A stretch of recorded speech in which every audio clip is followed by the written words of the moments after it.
And then lo and behold, everything shifted. And I went from like 15 to 20% opt-in rates to like 50, 60. Sometimes it's...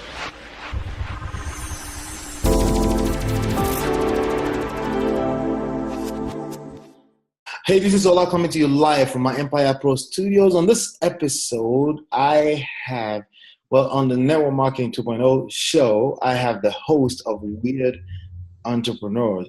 Now, before I bring him on here, let me just talk really quickly. And I'm going to let him tell you the whole story and everything. And I'm sure you're going to learn a lot from him today in this particular episode. But it's one of those situations where I was just right. And I like saying it, not to take credit, but, you know, I can smell it from miles away. When somebody is just going to be great, when somebody's going to do some great things, I can smell it like from miles away. And when somebody is not going to last 2 days in entrepreneurship, I can smell it too. So I'm just glad that I'm here, sitting down here to do this interview with him, because for me to be doing this caliber of interview, it takes a lot. And there's a lot of water under the bridge. But we're going to unleash everything as much as we can today. Without any further ado, Justin Verrengia.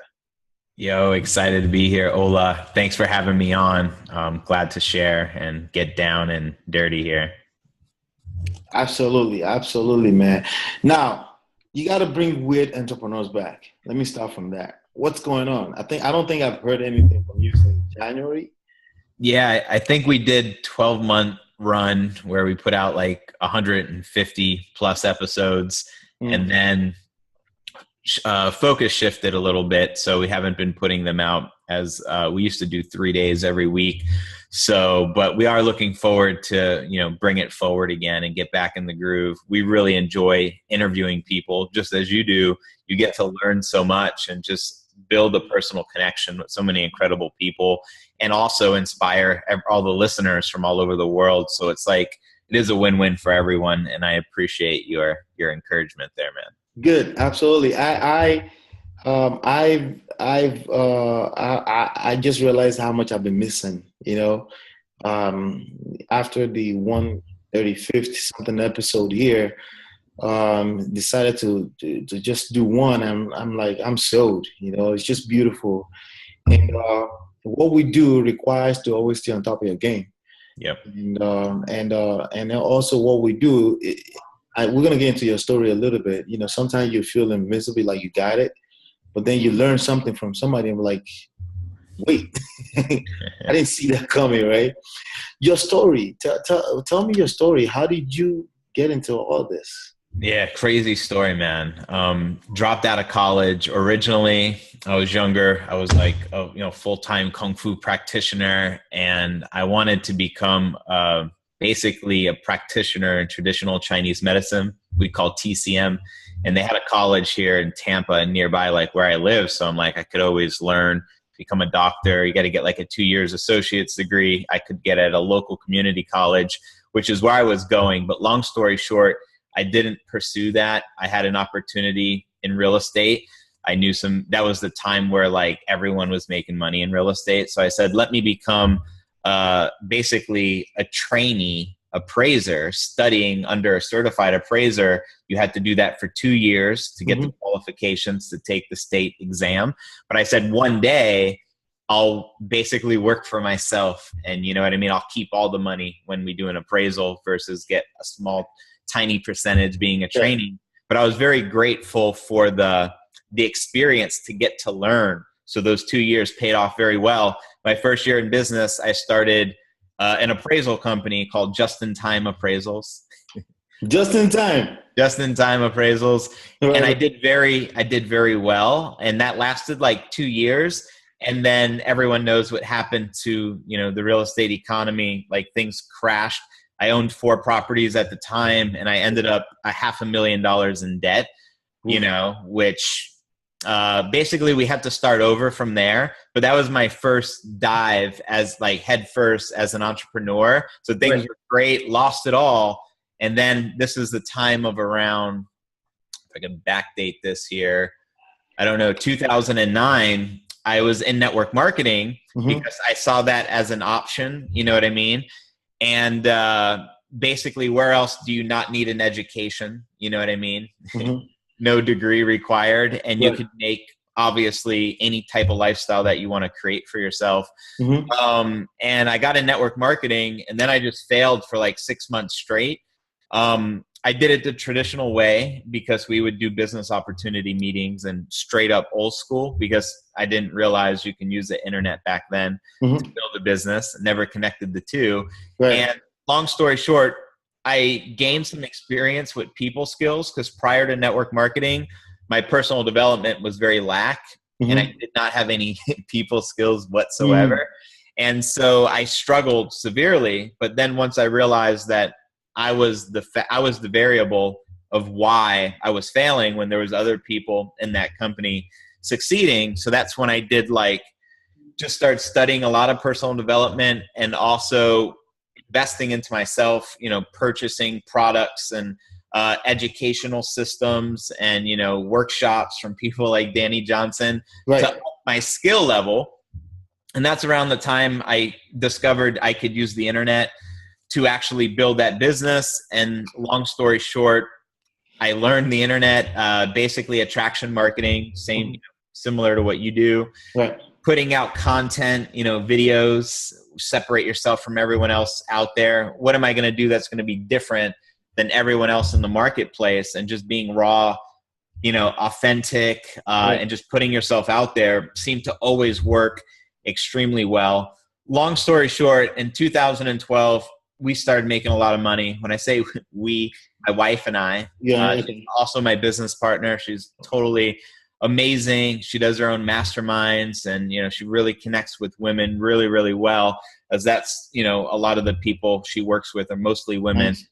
And long story short, since then we just went on to make millions of dollars, because we discovered how to utilize the internet to basically generate traffic, and we got very good at building a business through attraction marketing on Facebook, using a lot of free strategies, as well as a lot of the, PPC, which is the pay-per-click advertising. And then we would start doing videos and then get tons of views and people sharing your ad. And, it just leads to viral sustainability, and you get all this free traffic, puts your lead cost very inexpensive. And we've been able to probably invest, if I was to guesstimate, maybe 300,000, maybe 350 max into PPC, and in return earn millions of dollars as an ROI due to the different vehicles that we decided to build. So just been very fortunate.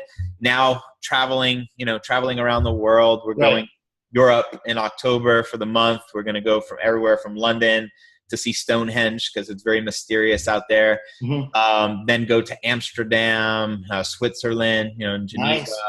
Going to be going to Rome, Florence, Pisa, check out Tuscany, do a lot of cool stuff, because now we have earned, the ability, now that everything is in motion, to be able to really enjoy our lives and not worry about money, but focus upon, whatever our passions are. And that's what this is really about, monetizing your passions and getting paid to do what you're naturally interested in doing. Right. Versus a big problem with the educational system, besides the education being very shitty, the fact that it's most people make a decision, and then 5 years later they change their mind. They no longer want to do that for a living, and you just invested all that money, all that time of your life to learn that one thing. That's why I'm so passionate about entrepreneurship and teaching people how to solve problems, on their own. Absolutely. Google. Now I noticed that you mentioned earlier that you dropped out of school, and then also you got to a place where you also said you invested in yourself, right? Yeah. So clearly you're not talking about education. You're talking about the formal education. What most people know as education, right? They're going to school, and then the whole 9 yards, right? So you're talking about investing in yourself, and you just also mentioned problem solving. They act like they teach us problem solving in math, but not really. When you get into the real life, it's a different ballgame, right? Totally. Can you what give me your pure take on tell me really how you feel about formal education and the difference between that and what you learn in the journey as an entrepreneur. Education, as we know it in the system, that we all experienced growing up, it was designed for factory workers. I don't believe in today's generation with technology and internet, which is like expanding consciousness, like you have more power at your fingertips than like the president did like maybe 10 or 20 years ago. Yeah. You have access to anything and everything. You could make connections. You could make, a call directly to somebody on the other side of the world. So it's like, I don't believe what they teach us in the school system is beneficial to society as entrepreneurs. It's beneficial as factory workers, slavery. Yeah. You know what I mean? In my opinion. And I know I went to a school system that was totally crap. I graduated high school, thank God, but I despised every moment of it because I felt like I was wasting my life. Mm-hmm. I would be in school reading a book I want to read versus some, history that I know is fabricated and made up, by the whoever writes history books. For whatever reason. I've always been very just open-minded and not buying into like, everything that I don't want to be taught to think the same way as everyone else.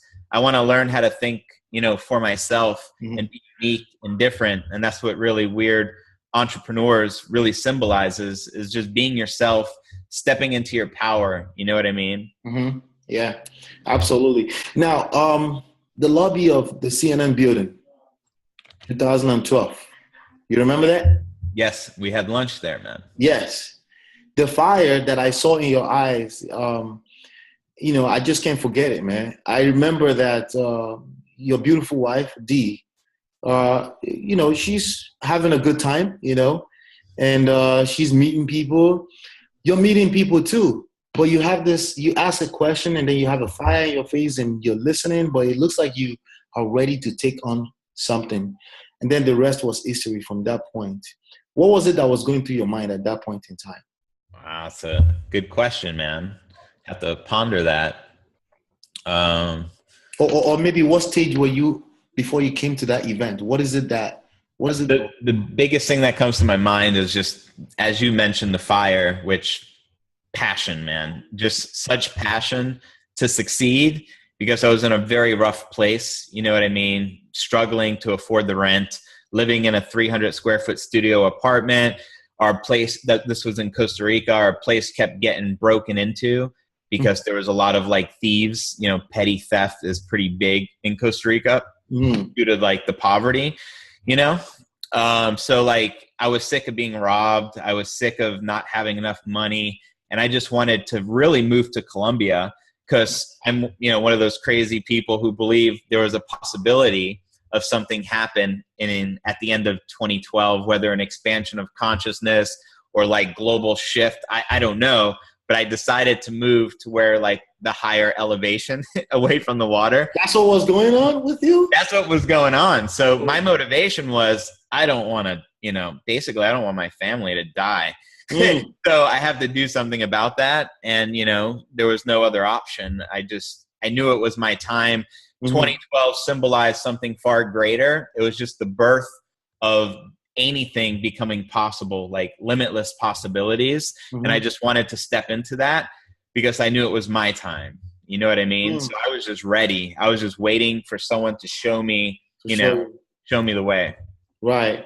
Because for several months after that, up to this point in time, we're in 2016 right now, you've just been killing it. You're all over the place, and I'm just excited to see that and to see that play out like that, just such a beautiful thing, because a lot of people walk around in the game of entrepreneurship with such a low level of belief, They see it, but they're also always wondering if it can happen for them. Maybe they're in a space where they're spending a lot of money to join this, to buy this, because somebody said invest in yourself, like you said in the beginning, right? And you and I know that there's no way around it. Every dime you spend along the journey is just investment. That's all it is, because it's going to pay off if you never quit, right? Where's the balance? If somebody is coming into this game, they're not crazy like you and I. They don't think the world is going to disappear. They just have a regular job, right? Right? And they're coming and they want a taste of this lifestyle. They want to be able to travel the world.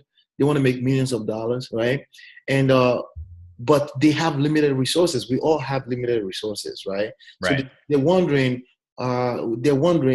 what is exactly the proper resource allocation? Where do I put my money? Where's the balance? Because you could have the money in your hands, but you have that belief system also. It goes up and then it goes low. You know, I was reading something on Facebook just not too long ago. Somebody said motivation doesn't stay there or something like that. Like it doesn't last, right? And the person said, yes, bathing doesn't last either. You have to do it every day, right? Where's the balance when you have limited resources and it's not like becoming successful is not an exact science, right? Yes. Where's the balance?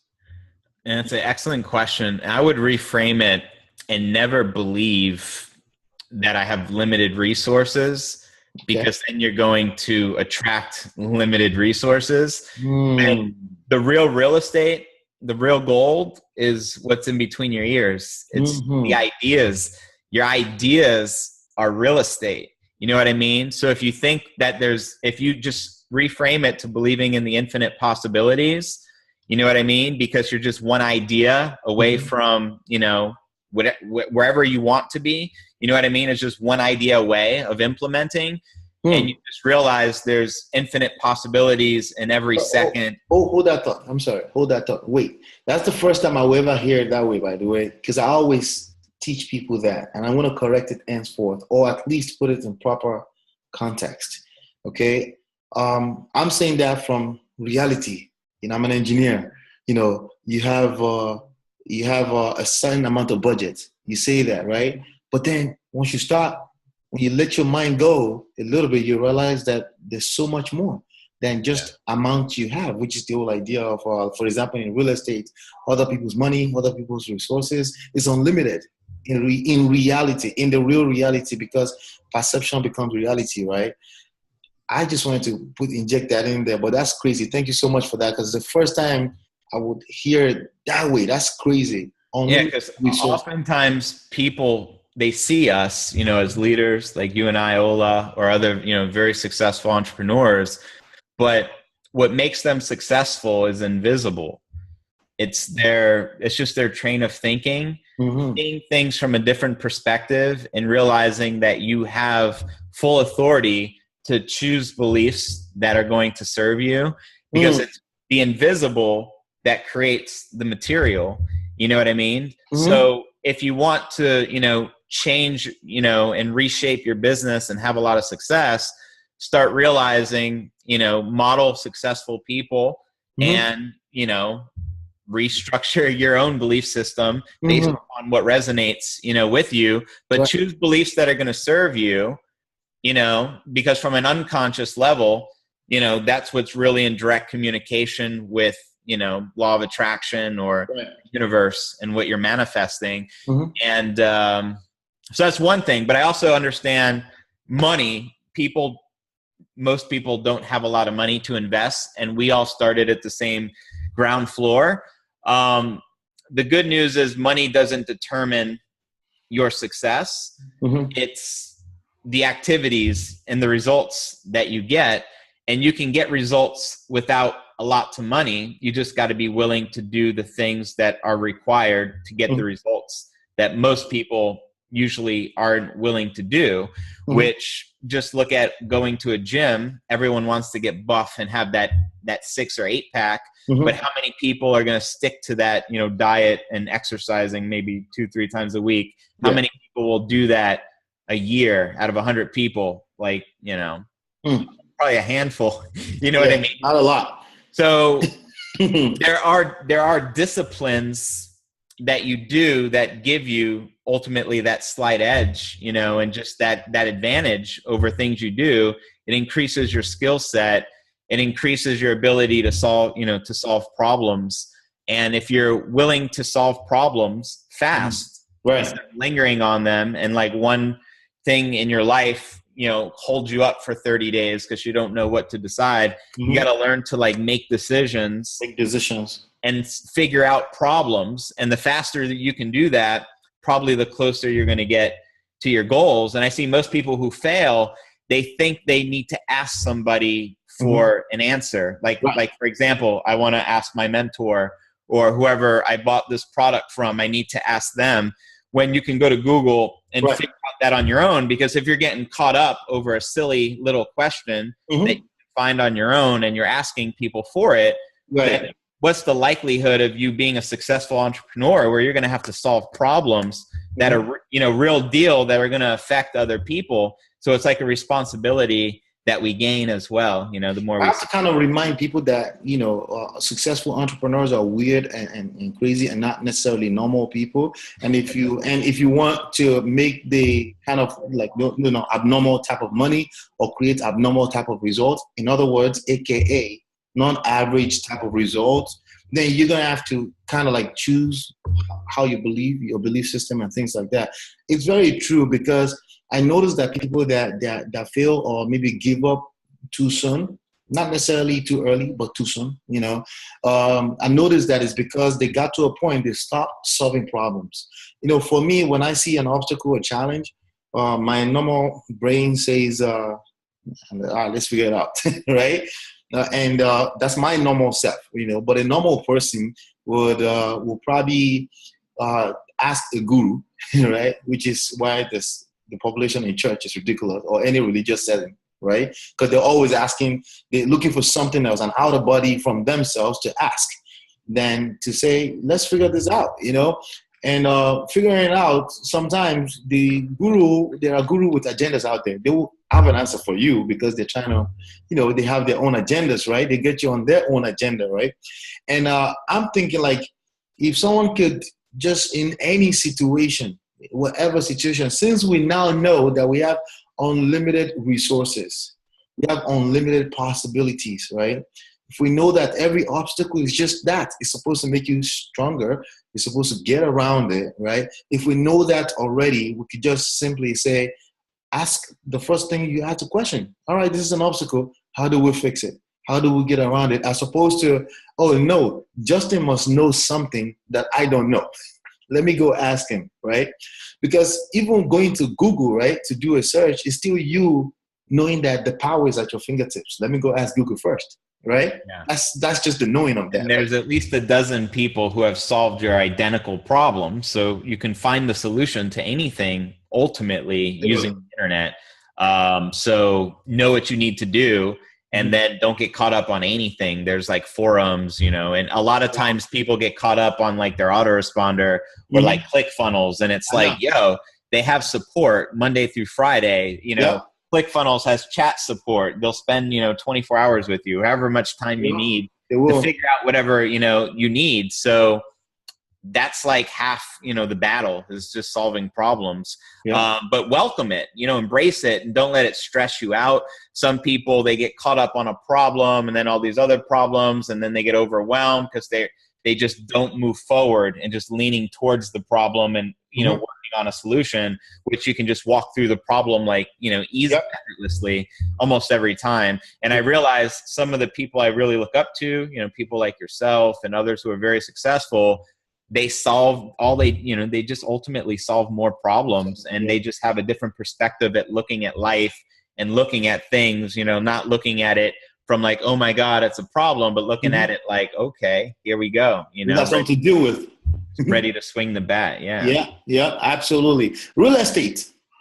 I want to get back into real estate a little bit. A lot of my audience are people in real estate, investing in real estate, wholesaling, whatever. You did mention something earlier about based on what you know today, right? In the past 5 years, like I said, a lot of water under the bridge, right? Based on what you know today, what would you do different if you get back into real estate today? Different. I guess I wouldn't personally. I bought a lot of properties, and I just assumed, I would have a lot of money coming in to be able to afford all this stuff, not realizing, what I did now. So now what I am doing different, because we recently just purchased a home maybe a year ago in Clearwater after not buying a home for like over 10 years from the time that we owned all that real estate before, but recently did it to have like a home base, really, to call our home. Yeah. Because we prefer to travel outside the country for half the year, spend the other half at, where we're residing. So it's like, what would I do different now? I probably wouldn't put so much cash down. Not that I don't have the cash now, but I would prefer to just use as much as the bank's monies as possible if I'm going to be like investing or doing something like that. Right. I also, a part of me likes not owning real estate because there's no attachment, there's no responsibility, and you have more flexibility because I'm kind of like a in the flow type of guy. But then there's the other side of me that's like, real estate is like, there's a lot of advantages to it. There's a lot of disadvantages to it, depending on your lifestyle and what you're looking for. So I know for us, we got this place here in Clearwater on the water. It's a 3-story townhome. It's beautiful. It only cost us like $250,000. You know what I mean? These properties, like about a decade ago, it once sold for $700,000, but the economy went down. Yeah, so I feel like right now it is a buyer's market compared to what it was back when I was in real estate. Absolutely, yeah. Things are so much cheaper. So we took advantage of that. But I know, don't take real estate advice from me or anything. I just wanted to know if your perspective has changed, and I like what you brought out there, that you wouldn't use your cash, and I teach that that as much as you can. If I can, because it's really an arbitrary situation. If I could take 4% over here and turn it to 15% over here, I will do that all day long until I die, and then I will teach it, right? Content, right? I will teach it to other people. That's all I would do ever. I would never get attached to a situation. If I'm buying a home is a home. That's emotional by itself. The word, it's very emotional. That's just home. But I would still want to quantify how much emotions is in it, right? So I make sure that I'm getting that back in terms of sentimental value, whatever that is that I'm getting. I would still want to quantify it. But, most people get into the game, try to treat it like a home, and then they lose, So ultimately, that's when I still hear people say, oh, I just don't like debt. I would just rather use my money. Like, you're missing the point, though. You're not being productive. That's the media part right there. It's like, I look at it as like a game. It doesn't exist. Of course, I'm going to make the smart strategic moves to win the game, stock the odds in my side, do my research and all that. But at the end of the day, it's like, it doesn't exist. It only becomes debt in your mind if you believe it's debt, where you can just look at it as an investment and do things calculated, with some guidance from a mentor, watching over what you're doing. Yeah, absolutely. Traffic and conversions. What's your mindset when it comes to traffic and conversions? One of my mindsets is like, most of the people who go to your page should opt in. Like back in the day when I made my first $1 million online in that company we were both a part of, I did it with like a 15 to 20% opt-in rate because that's what worked. I didn't have ClickFunnels or lead pages. I would pay like a designer, like a couple $100 and a programmer, like $100. And then I would have a custom lead capture page, very expensive. Who knew how good it would work? Never split tested, but just created it. It's like, hey, 15%, at least it's converting. I know I get 15 leads for every 100, and we made $1 million that way. Then I got programs like Lead Pages and ClickFunnels, and I started split testing, and then lo and behold, everything shifted, and I went from like 15 to 20% opt-in rates to like 50, 60, sometimes as high as 70% opt-ins. So something I realized, if your market to match, like in your content is a direct correlation and it resonates, majority of the people who go to your website should take your offer. If they don't, you can do tweaking and testing. And I became obsessed with that and just obsessed with conversions because we had the tools. Like ClickFunnels is like all you need to have like the ability to split test, create pages on the fly, not have to pay programmers and designers. Their stuff actually works. And if you have traffic coming in, you can get data like really quick, so see what works in a headline, maybe a different color button and so forth.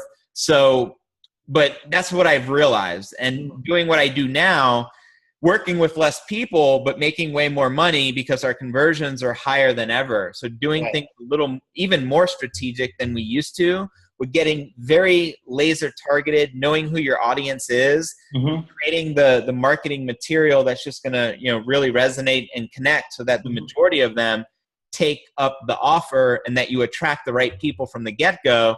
I never had a lot of success with like buying cold traffic and just, you know, getting leads from outside sources. The success that has always like separated us from everyone else, my wife and I, was like Facebook traffic, like no middleman, just like specifically targeting exactly, you know what I mean? No games being played, no one else taking my money and, you know, doing, you know, who knows what goes on behind the scenes.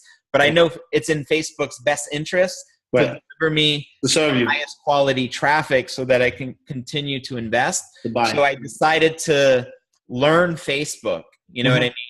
And there's some things that we do on Facebook that just work really well still to this day. You're familiar with them. Long story posts, like the written long ads. The long forms. The other one is the video ads, which are like, you know, people love video. So if you can be authentic, put out good quality video, you know what I mean, in the form of like a story and get people emotionally connected, people will be sharing your ad, and people don't even care that it's an ad because you've just inspired, you know, look at people like Gary Vee. I love sharing his videos because I watch it and I'm like, this is good.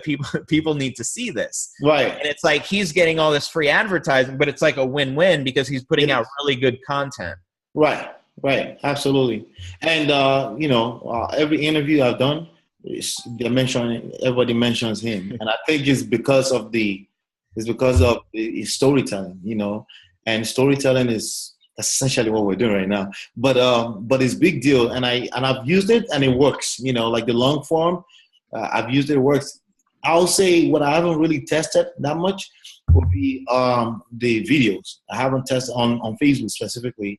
I haven't really tested, but I was getting ready to set up some really cool stuff with that. But some of the beauty, like you just mentioned, to advertising on Facebook is being able to split test, you know.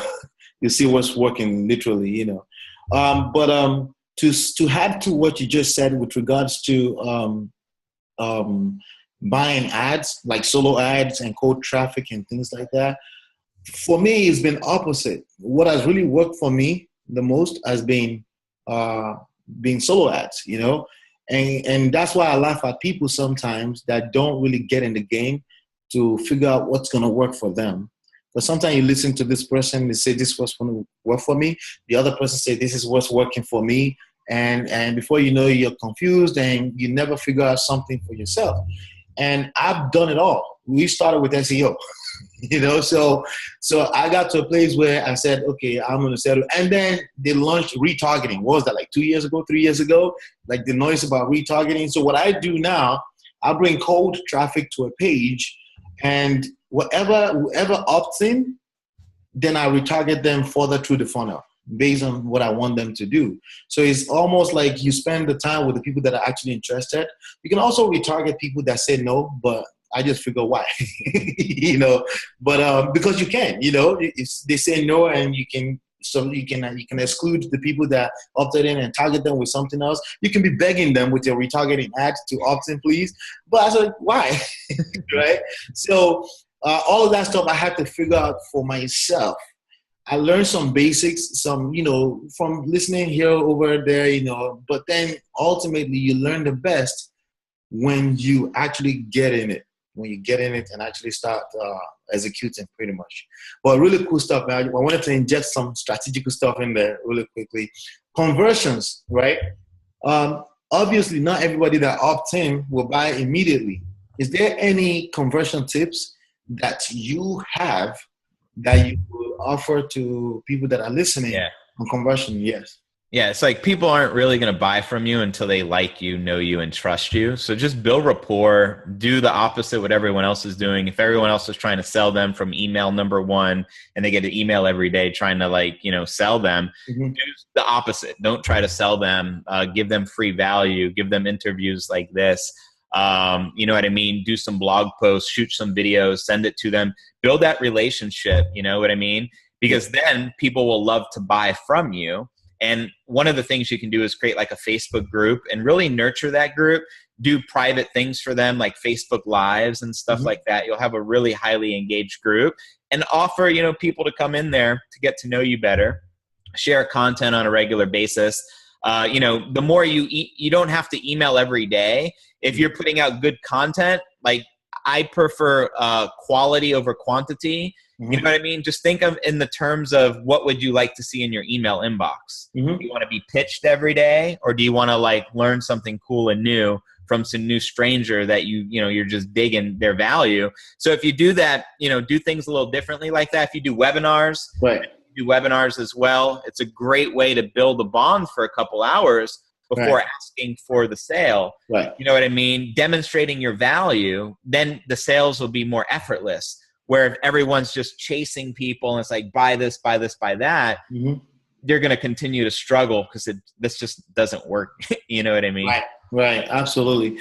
What do you see yourself in 5 years' time? Probably not the United States. Which country? We're talking geolocations now. Talk to me about the geolocation. What do you want to be in 5 years? There's a lot of destinations in our mind right now because we have, that's why we travel so much, just because there's so much yet to see that we haven't been to. And there's the infinite possibilities, who knows, you run into the right person and then like the next day you're relocated somewhere else around the world. It's like, there's just endless possibilities, but we're looking into, Puerto Rico. Okay. Recently, I know there's some things with their economy and such, but it's still a beautiful island. It's right next to Florida, so it's like a short distance away. One of my favorite places is Thailand, but I don't think I'd want to live on the opposite side of the world for the long haul, but I'm down to visit like every couple months out of the year or something like that. Really enjoyed Bali a lot. My wife's favorite place is Medellin, Colombia. We've lived there, spent a lot of time there.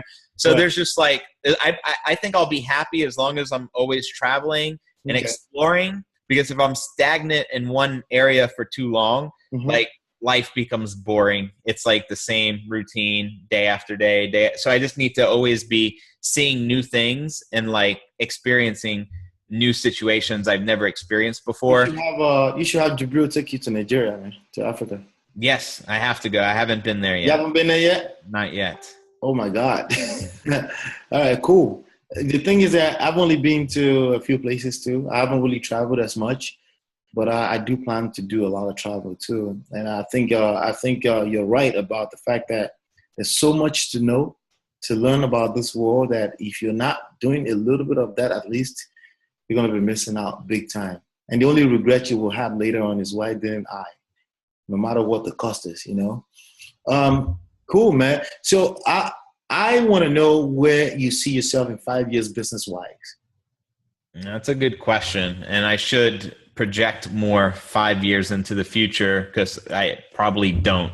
Because I'm like, 5 years, that's like next year times 5. But whoa. It's like entrepreneurial-wise, I do have a dream of being a billionaire by the age of 40. Right now I'm 33. Okay. So I have a long ways to go, and there's only 7 years. So 5 years from now, hopefully I'm well on my way, if not there. I have no idea how it's going to happen. Right. It's just an energy that I believe, can manifest, that we really want. And my wife's dream is to be like, as big as Oprah, who's the biggest I think she can do it on the world. And she's, has full faith that she will. Yeah. And it's like, that happening, I don't know at what age it would happen, but I would like to believe it would happen in the next, 5 years. My wife just turned 30. Okay. So by the time she's 35, I mean, she really looks up to, Oprah and many other female entrepreneurs. And so she wants to, plant her flag and her name to be household, which I believe could happen. Time will tell. But absolutely. I would like to see that, within 5 years, for my wife be a household name. Yeah. What we get out of what we do is actually bigger than money, obviously. It's not just money. Even if you really want to quantify scientifically speaking, look at all the people looking up to you today. look at all the people that watch your story and get inspired and decides that, you know what, I can do better with my own life as well too. All the impact, right, in the world. And it's been between 2012 and now, which is only 4 years ago. A lot has happened in that sense. So it's a lot that can happen. Yeah. Ain't that crazy, dude? That was 4 years ago. That's 4 years ago. Yeah. Like crazy. Yeah. That's why we can't wait. It's the same reason why we can't waste time, that we must also let time, do things. And it's weird how it works, But yeah, so in five years from now, like people, watching this, you can be anywhere in your life. Anywhere. And I tell you could design it. Like you can choose exactly where you would like to be. Yep. And that's like the first step towards heading to that direction, just knowing what you want and really going after it. Now, with that being said, you get to ask a question to the audience. I get to ask a question? Yeah. Ask the audience a question. I want you to ask them a question that they can answer us in the comment area. And then, I would like to know your biggest struggle area in your business. Is it conversions? Like you're getting the traffic, you have a source, it's not converting. Is it the traffic itself? Maybe the traffic, doesn't work. You've never made a sale before. Maybe it's neither. It's mindset and you just can't stay focused. You get a result, but then you stop and then you got to start all over again. Let me know precisely where your area of struggle is. I would like to know, Ola would like to know. And then that way we can, assist you with content in the future that can help you overcome whatever your biggest struggle area currently is. Or maybe it's the definition of traffic itself. What is traffic? What is traffic? If that's what it is, let us know, Yeah. Where can people find you, man? Where do you want them to go to find you, to find more information about Justin11.com will take them to a lead capture page, which will get them on my list. And it's just JUSTIN and my favorite number, which is 11. So Justin11.com. Okay. Also, we still have the show over at Weird Entrepreneurs. If you want to listen to Ola's interview, it's really good. Yeah. I highly recommend that one. Enjoy it, Cool, man. I really appreciate you being here, man. And I can't wait. And since you just mentioned it, of course, now I have to get Dee on. I need to see her perspective on this thing. And the ladies, the ladies will definitely be able to relate a lot more better because I'm sure you can pretty much testify that we often think we know a lot about the ladies, but we don't know jack, right? It's true. You know what I mean? My wife can, connect on a whole different level that I can't. It's the truth. And also when marketing, we get totally different. Like, for example, if I target men and ladies separately, which we always separate our ads, the results are always different. One's always higher than the other. Sometimes it's women, sometimes it's men, because they respond to things differently. It's like a different language. And the way my wife can connect with women, I can't connect that well. You know what I mean? So I totally will put in the good word for you. Absolutely. Please do that. Please. I really had a good time, man. This is a lot of fun. And hopefully you've been enlightened and educated. I'll see you on the next one. Peace. Discover how to make $5,000 to $82,000 per month from flipping real estate in your backyard, even if you're on a shoestring low budget. No cash, credit, or experience required. Just simply go to www.reflipcoach.com. Hey, do you want my steps to six-figure PDF? Do you want that? Do you want my free ebook on how to make six figures income in simple steps? Simply go to networkmarketing2show.com. networkmarketing2show.com.